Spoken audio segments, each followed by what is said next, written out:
Morning to all of you, welcome to my weight loss journey. সকালবেলা যে কী কষ্ট করে ঘুম থেকে উঠতে হয় তার কোনো ঠিক ঠিকানা নেই। উঠেই আগে ফ্রেশ হলাম যাতে ঘুমটা টাটা বাই বাই বলে পালায়। তারপরে লেগে পড়লাম রান্নাবান্না করতে। অফিসে লাঞ্চে প্যাক করতে হবে তো এই এক ঝামেলা। তাড়াতাড়ি করে রান্না করে অফিসে নাও এবার লাঞ্চ প্যাক করো।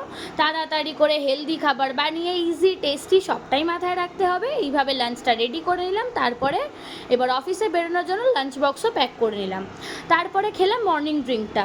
আজকে ব্রেকফাস্ট করার আমি কিচ্ছু সময় পাইনি, কোনো রকমের ড্রিঙ্কটা করেই আমি চললাম ছুটতে ছুটতে এবার অফিসের প্রায় কাছাকাছি পৌঁছেই গেছি। যুদ্ধ করে অফিসে ঢুকলাম।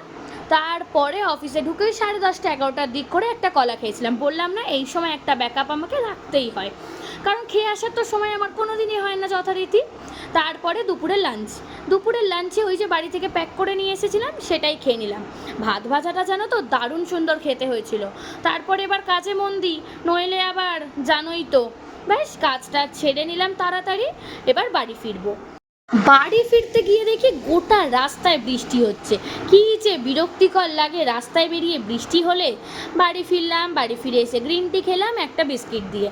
এই বেকরি বিস্কিটটা কার কার ভাল লাগে বলো তো। তারপরে স্নান সারলাম, স্নান সেরেই করে নিলাম আমি আমার স্কিন কেয়ার আর হেয়ার কেয়ার। আজকে জিমে যেতে পারিনি, বৃষ্টি হচ্ছিল এত পরিমাণে যে কি বলবো। তাড়াতাড়ি ডিনার সেরে নিয়েছি, কিন্তু ডিনারে ক্লিপ নিতে আমি ভুলে গেছি। তারপরে এবার ঘুমোতে যাওয়ার পালা, সকাল সকাল উঠতে হবে, আবার অফিস আছে। তোমরা জানিও ভিডিওটা কেমন লাগলো। টাটা।